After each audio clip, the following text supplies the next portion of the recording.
When I came home, my husband called my twin sister honey, and for a moment, I thought maybe I was still dreaming. That's how it began. A single word, one I'd heard 1,000 times before, except this time, it wasn't meant for me. The taxi had just pulled into the driveway after 16 hours of flying. My suitcase wheels bumped over the gravel as I dragged them toward the house that had once been mine, the little blue bungalow with the lemon tree out front and the creaky porch steps that used to sing under my feet. I was tired, foggy, smelling faintly of airplane coffee and recycled air.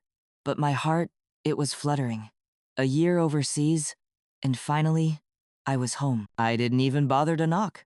I just turned the handle and pushed the door open, expecting the smell of Mark's aftershave and the faint hum of the coffee machine.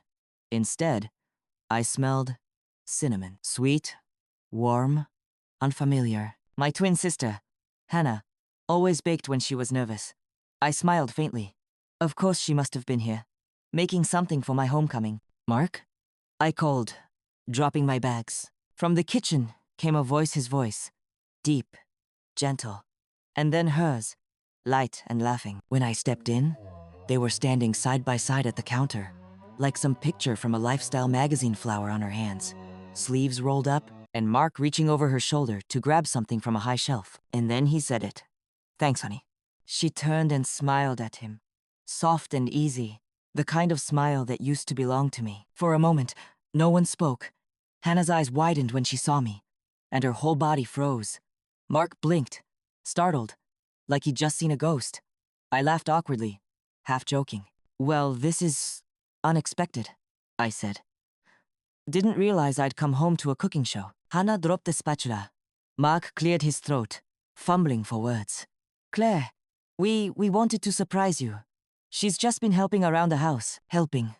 That word stuck somewhere deep in my chest. I forced a smile, hugged Hannah, and told myself I was imagining the awkwardness in the air. After all, this was my sister, my twin, the one who'd promised to take care of everything while I was away working in London to check on Mark, water the plants, keep the house from feeling empty. And Mark, my husband of 7 years, the man who used to leave me little notes in my lunchbox and text me pictures of our dog, Milo, every morning. They both looked the same, but something about the energy between them, it didn't. That first night felt strange. Hannah stayed for dinner, chatting as if nothing had changed. She'd made lasagna, Mark's favorite, and they moved around each other like they'd rehearsed it, passing salt, refilling glasses, laughing about things I didn't understand. I tried to join in, but I felt like an outsider, watching my own life from a distance. At one point, Hannah reached over to wipe a smudge of sauce from Mark's chin, and my stomach twisted. She laughed, saying, "You're hopeless, Mark." And he just smiled, eyes soft, like that was normal. Later, after she left, I unpacked slowly. My closet smelled faintly of lavender and something floral that wasn't mine. I found a few shirts folded differently than I'd ever folded them. Did you do laundry while I was gone? I asked. Mark nodded absently, scrolling through his phone. Yeah, Hannah came by a few times. You know how she is. Can't stand wrinkles. I said nothing, just kept folding. But inside me, a quiet unease began to grow small, steady, like a splinter you can't quite see, but can always feel. Back in London, I'd imagined this moment differently. I'd pictured running into Mark's arms, us laughing about how we'd survive the distance. I thought maybe we'd sit on the couch, order takeout, and watch those old shows we loved. But that night, we sat on opposite ends of the sofa, the TV flickering between us like a wall. He asked about my job, my colleagues, how the weather was. I asked about home, his projects, the neighborhood, but every answer felt edited, like there was a whole version of the story I hadn't been told. At one point, I said quietly, "Feels like I missed more than a year, doesn't it?" He looked at me for a long moment, then said, "Things just changed a bit while you were gone." I wanted to ask how, but something, maybe pride, maybe fear, stopped me. A few days later, Hannah came over again. She walked right in, using the spare key I'd left her. Her perfume hit me first, jasmine and vanilla, and for a split second, it smelled like my bedroom. She was carrying groceries and smiled like nothing was wrong. "I figured I'd make dinner for you both. You must still be exhausted." I wanted to say no, that I'd handle it. But the truth was, part of me was curious, almost suspiciously so. So I said, "Sure, stay." As she cooked, She talked about her life, the new art studio she'd joined, the yoga classes, the friends she'd made. Then she added, Mark was such a lifesaver while you were away. He helped me fix the leak in my apartment, drove me to the ER that one time, when I sprained my ankle. I froze. Eh? She nodded too casually. Oh, it was nothing. Just a little accident. Mark insisted on staying until I was discharged. Something about the way she said, Mark insisted, made my chest tighten. I watched her hands as she chopped onions steady, confident, too comfortable. And I realized, while I'd been learning to adjust to another continent, my sister had been adjusting to my husband. That night, after she left, I stood by the window with a cup of tea, staring out into the quiet street. Mark was upstairs, showering, humming to himself. And for the first time since coming home, I felt like a stranger in my own house. The clock ticked softly on the wall. Milo's paws tapped against the floor as he circled his bed. And somewhere in my chest, something whispered, you're not imagining this. It started with little things so small. I almost convinced myself I was being paranoid. Mark had always been the kind of man who needed his routine morning coffee at 7, gym at 6, and his phone plugged in beside the bed at night. But lately, he was different. The phone followed him everywhere, even to the shower. When it buzzed, he'd tilt the screen away or step outside to take a call. I told myself it was work. He'd been promoted while I was gone. Maybe it was just stress, responsibility. But still, every time his phone lit up, a knot tightened in my stomach. Then there were the glances. Subtle, quiet. But I caught them. When Hannah came over, Mark's eyes would follow her longer than they should.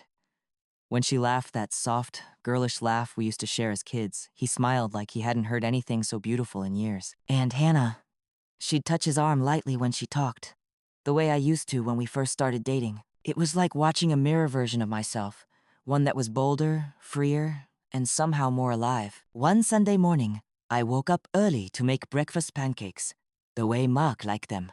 But when I walked into the kitchen, I saw 2 coffee mugs already on the counter, still warm. I frowned.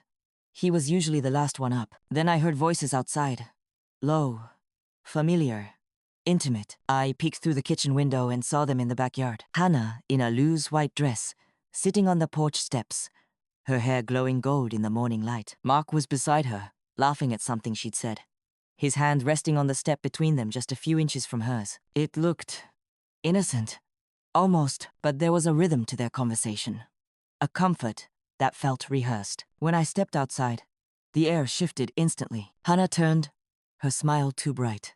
Morning. I was just dropping off that pie dish I borrowed. Mark stood, clearing his throat. We were just talking about your flight delay story. I forced a smile, my heart pounding so loud it drowned out my voice. Pie dish, huh? You must really love baking for my husband. Her smile faltered for a second. Just a second, but it was enough. Then she laughed it off, hugged me, and left in a hurry. Mark turned to me, his tone defensive. You're overreacting, Claire. She's your sister. Don't make it weird. Don't make what weird? I asked quietly. He sighed, rubbing the back of his neck. You're tired. Jet lag, stress. Just don't read into things, okay? He kissed my forehead, but I didn't feel warmth, only distance. That night, I couldn't sleep. The room felt too quiet, too staged. Even the sheets smelled faintly of a floral detergent I'd never bought. I kept replaying every moment, the look they shared, the way her voice softened when she said his name. Around midnight, I got up to get water. That's when I noticed the faint light from the office. Mark was inside, typing something on his laptop, headphones in. I didn't mean to look. I swear I didn't. But as I passed by, I saw an email draft open on the screen. It read, I can't stop thinking about how it felt when we were together last weekend. I know it's wrong, but I can't help it. I froze. My mouth went dry. Before I could read more, he minimized the window and turned. Claire, what are you doing up? Just getting water, I said softly, forcing my voice not to tremble. He smiled the same smile he'd given me when we first met and said, come back to bed. But my feet stayed rooted, because in that moment, I knew. Something between them had happened. I tried to act normal the next few days. I needed to be sure before confronting anyone. I started noticing everything patterns, phrases, habits. Hannah stopped calling me as often. When she did, she sounded distracted, like she was waiting for someone else to call. Mark, meanwhile, had started shaving more often, using cologne again, hitting the gym twice a day. And then, one afternoon, I came home early from a work meeting, earlier than usual. Their cars were both in the driveway. At first, I thought maybe Hannah had come over to drop something off again. But when I walked up the steps, the air felt heavy. The curtains were drawn. Even though it was the middle of the day, I opened the door quietly. The sound of laughter came from the living room. Soft, close, familiar. And then, silence. A whisper, a quick shuffle. "Mark?" I called. Nothing. I walked in and saw the remnants of 2 wine glasses on the coffee table. A throw blanket crumpled on the couch. When they both appeared from the hallway, flushed and startled, I didn't need to ask what had happened. I could see it. Hannah's hair was messy, her face pale. Mark stammered.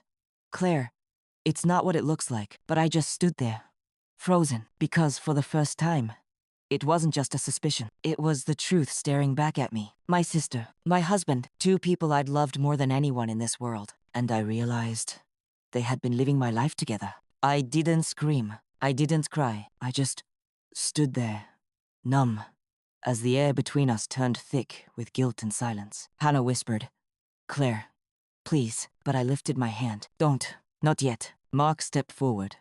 "I'm sorry. I swear. It just... Don't say it just happened." I cut him off. My voice sounded strange, too calm for what I felt inside. "Nothing just happens." I walked past them, grabbed my keys, and left. I drove until the road blurred, past the old gas station, past the hills we used to hike, until I parked by the lake, the one where Mark had proposed to me 8 years ago. The water was still, reflecting the fading pink sky. I sat there, staring at it, feeling the weight of everything I'd lost pressing down on me. It wasn't just my marriage. It was the trust between sisters, the bond that had defined my whole life. And sitting there, I realized something terrifying. They hadn't stolen my life. They'd replaced me in it. I didn't go home that night. I sat by the lake until the stars came out, until the stillness of the water began to blur my reflection. The air was cold, but I didn't feel it. My hands were trembling. Not from the chill, but from the storm brewing inside me. I'd always believed betrayal would come with warning signs, a fight, a shift, a moment of clarity. But this felt like waking up inside someone else's nightmare. When I finally drove back, the house lights were off. The quiet felt cruel. I grabbed my suitcase, still half unpacked, and went to a motel on the edge of town. I didn't tell anyone.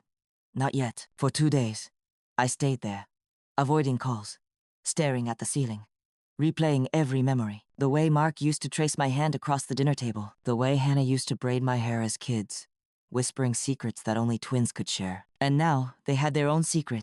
One I wasn't part of. I needed to know how long, how deep, and why.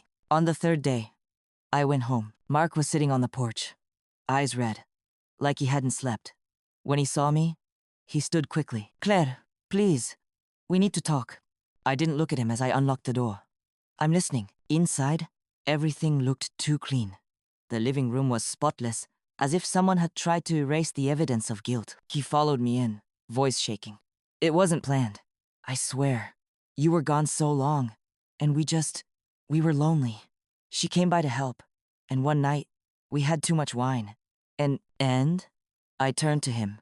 "You forgot who your wife was?" His eyes filled with tears. "It only happened once, but then it just continued. We didn't mean for it to." "Didn't mean for it to," I repeated quietly, the words cutting through me like glass. "Mark, do you even hear yourself? You didn't trip and fall into my sister's bed. You chose this." He tried to reach for me, but I stepped back. "I loved you," I said softly. "I trusted you to keep what we built safe, and you destroyed it with someone who shares my face." He broke down, then sobbing, apologizing, saying he'd do anything to fix it. But every word he spoke only widened the distance between us, because forgiveness can't exist where truth is still hiding. Hannah came by later that evening. She looked different, pale, drained, smaller somehow. She stood on the porch for a long time before I opened the door. "Claire, please, can I come in?" I nodded stiffly. We sat at the kitchen table, the same table where we'd shared childhood breakfasts and teenage secrets. She started crying almost immediately. "I never wanted this. You have to believe me. When you left, Mark was falling apart. He missed you so much. I thought I was helping. And then, things got blurred." "Blurred?" I whispered. You slept with my husband, Hannah. That's not blurry. That's betrayal. Tears streamed down her cheeks. I know. I hate myself for it. I stared at her at the same face I saw every morning in the mirror, now twisted in guilt. How long has it been? She hesitated. About 6 months.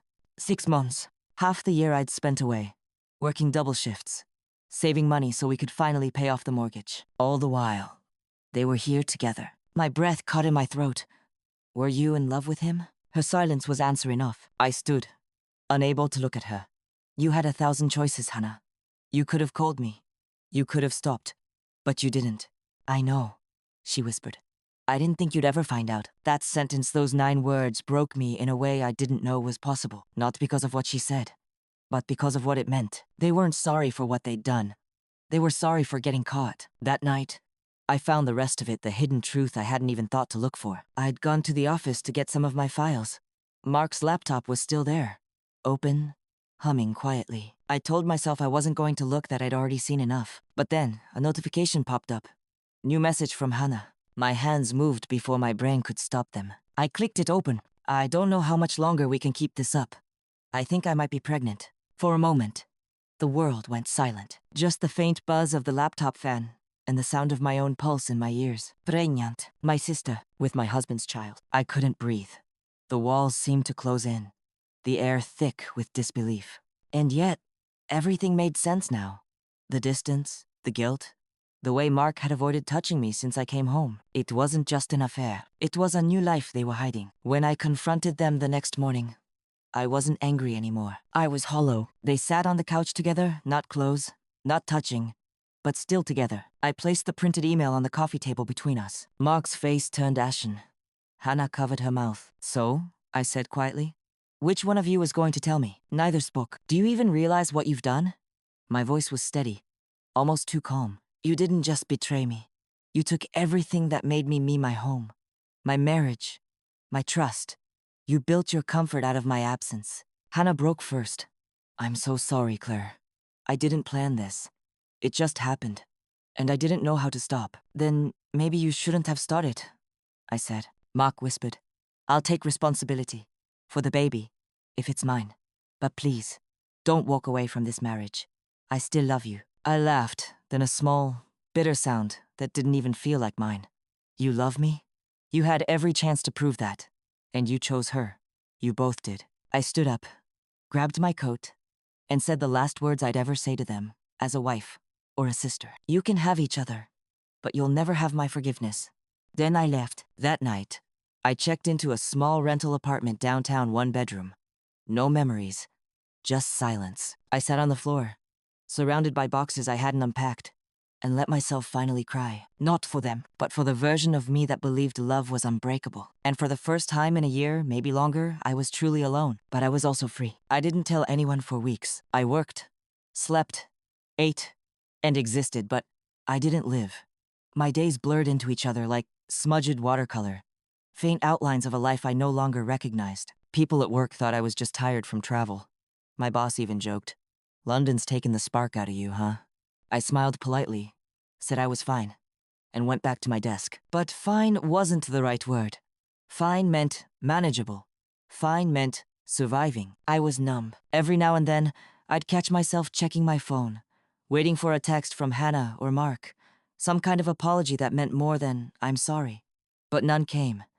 The silence between us became its own language. And yet, in that silence, I started to see things clearly for the first time. I realized how much I'd built my life around them, how every holiday, every plan, every choice had revolved around keeping everyone else comfortable. Now, there was no one left to protect. So, I started protecting myself. A week later, I went back to the house, not to reconcile, not even to speak, but to gather the last of my things. Mark was there, alone this time. He looked exhausted, older somehow, his hair unkempt and his eyes hollow. "Claire," he said softly, "you look different." "Maybe because I am," I replied. I walked past him, heading upstairs to the bedroom. My clothes were still folded neatly, my books stacked like nothing had happened, as if pretending could erase the truth. As I packed, he stood in the doorway.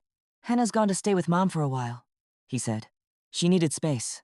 I didn't respond. After a moment, he added, She lost the baby. I froze. He looked down, voice cracking. She was 6 weeks along. She said it wasn't mine. But I don't know what to believe anymore. I sat on the edge of the bed, feeling something I didn't expect: sorrow. Not for the baby, not even for them, but for the sheer wreckage of what we'd all become. Two people who'd loved each other once, now strangers in the same house. And my sister, someone I'd shared a womb with, now carrying a burden I couldn't begin to understand. Mark sat down across from me. "I'll sign whatever you need for the divorce," he said. "You deserve to be free of this." For the first time in months, I looked him in the eyes. "You're right. I do." News travels fast in small towns. By the end of the month, everyone knew. It started with whispers at the grocery store, then hushed looks at church. Friends who once greeted me with warm smiles now offered pitying glances. "Poor Claire." I heard someone murmur once. First her husband, now her sister. I wanted to disappear, but instead, I forced myself to stay visible. I started going to yoga classes, volunteering at the library, walking Milo through the same park Mark and I once loved. Everywhere I went, there were reminders: the cafe we used to visit, the bench where he proposed. But over time, they lost their sting. The places stayed the same, but I didn't. And then, one afternoon, while I was shelving books at the library, Hannah showed up. She looked thinner, fragile, her eyes swollen from crying. When she saw me, she hesitated at the door before walking over. "Claire," she whispered, "can we talk?" I didn't want to nod there, not surrounded by strangers, but something in her voice made me nod. We stepped outside, into the late autumn light. "I'm not here to make excuses," she said. I need you to know I'm not with him anymore. After everything, I couldn't look at myself in the mirror. Mom knows. Everyone knows." I stayed silent. She took a breath. "I lost more than you think. I lost you. And that's what hurts the most." Her voice cracked on the last word. And for the first time since it all began, I saw her. Not the woman who betrayed me, but the broken sister beneath the guilt. I said quietly, "You didn't just lose me, Hannah. You lost who you were. We both did." She started crying, covering her face with her hands. "I wish I could take it all back." "I know," I whispered. "But you can't. None of us can." We stood there for a long moment, the wind tugging at our hair, the world moving quietly around us. I didn't forgive her that day, but I stopped hating her. And somehow, that felt like a beginning.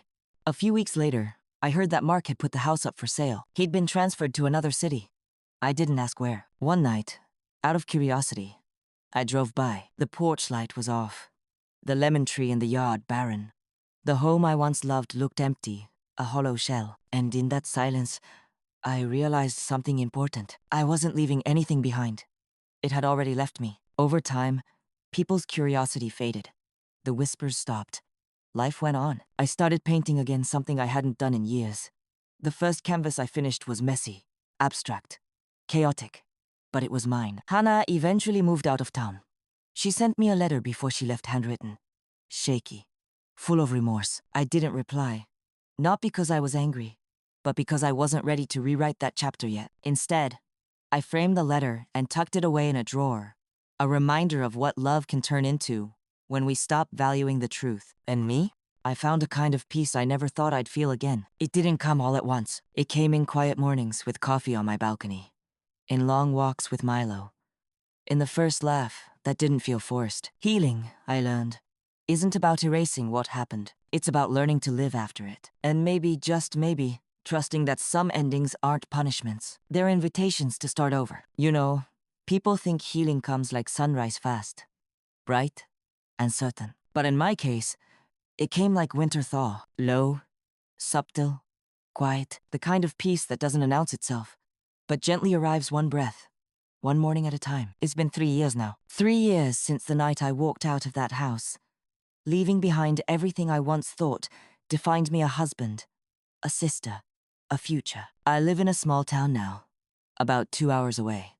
A quiet coastal place called Fairhaven. Fitting name, right? My little apartment overlooks the sea. Every morning, the sun rises in soft streaks of orange and gold over the water, and I sit by the window with my cup of tea, watching the waves curl and collapse like the rhythm of forgiveness itself. Sometimes, when the light hits just right, I catch my reflection in the glass, older, wiser, a little softer around the edges. And I realize I don't recognize that broken woman anymore. She's gone, but I still thank her for surviving what should have destroyed her.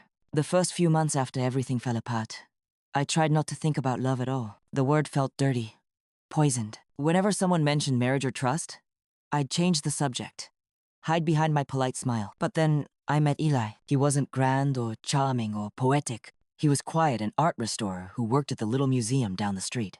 The kind of man who spoke more through silence than words. We met when I accidentally spilled coffee on one of his sketchbooks at the cafe. I remember panicking, apologizing, offering to buy him a new one. He just laughed softly and said, "It's okay. Some stains tell better stories than clean pages ever could." That sentence, "some stains tell better stories," stuck with me, because that's exactly what my life had become. A collection of stains, of imperfect chapters that somehow made sense together. Eli never asked about my past. Not at first. He treated me like someone with a present and a future, not just a history. And slowly, without even meaning to, I started letting him in. One night, we walked by the pier, the air thick with salt, and the sound of waves hitting the wooden posts. I told him everything about Mark, about Hannah, about the kind of pain that makes you forget who you are. He didn't interrupt, didn't try to fix it. When I finished, he simply said, "You deserved better, but you also deserve peace. And I think you're finding it." I remember crying then, not because I was sad, but because it was the first time someone had seen me without the ruins. These days, my art has changed. I used to paint in muted grays and blues colors of sorrow, regret. Now my studio is full of light warm golds, rich greens, soft pinks. One of my recent pieces, Sisterhood, hangs in a local gallery. It's abstract, two figures intertwined, one fading, one re-emerging, both surrounded by waves of color. When people ask what it means, I just smile and say, it's about forgiveness, but not the kind you give away, the kind you grow into. And though I haven't spoken to Hannah in over a year, I like to think she'd understand it if she saw it. Some wounds don't heal through words. They heal through time and silence. I still have her letter, the one she wrote before she left town. It sits in a wooden box under my bed, alongside a few old photos and a pressed lemon blossom from the yard of the house we once shared. Sometimes, when the rain falls and the sea turns gray, I take it out and read it again. Her handwriting trembles in places. She wrote, "I know I broke something that can't be repaired, but I hope, someday, you'll remember that before I was the woman who betrayed you, I was your sister who loved you first." The first time I read that, it shattered me. Now, it softens me. Because maybe that's what forgiveness really is. Not pretending the knife was never there, but learning to live without pulling it out every day. Mark reached out once too, about a year ago. He sent a message through mutual friends, said he was remarried, had a baby boy. I didn't reply, but I didn't feel anger either. Just a quiet acceptance. He was a chapter, not the whole book, and I had finally learned how to write without him. Last week, I was invited to speak at an art therapy workshop for women rebuilding after betrayal and loss. Standing there, looking at their faces so full of pain and promise, I realized I had come full circle. I told them, sometimes, life takes away what you thought you needed, just to give you what you deserve. Sometimes, love ends not because it failed, but because it finished teaching you what you needed to learn. They cried. I did too, but it was the good kind of crying, the cleansing kind. That night, when I came home, I sat by the window again. The sea was calm, the moon full and golden. I thought of Hannah, wherever she was. I thought of the girl I used to be, the one who thought her life had ended. And I whispered into the quiet, "Thank you for breaking me," because it made room for who I was meant to become. I smiled, then a real one, the kind that comes from deep within, not from politeness or pretense. And as the waves lapped against the shore, I realized something simple, yet profound. Peace doesn't come when you forget the pain. It comes when the pain no longer controls the story. Some stories don't end with revenge or regret. They end with release, quiet, steady, beautiful release. And if you're listening to this, wondering if you'll ever heal from what broke you, remember, my dear, the scar isn't your shame. It's your proof that you survived.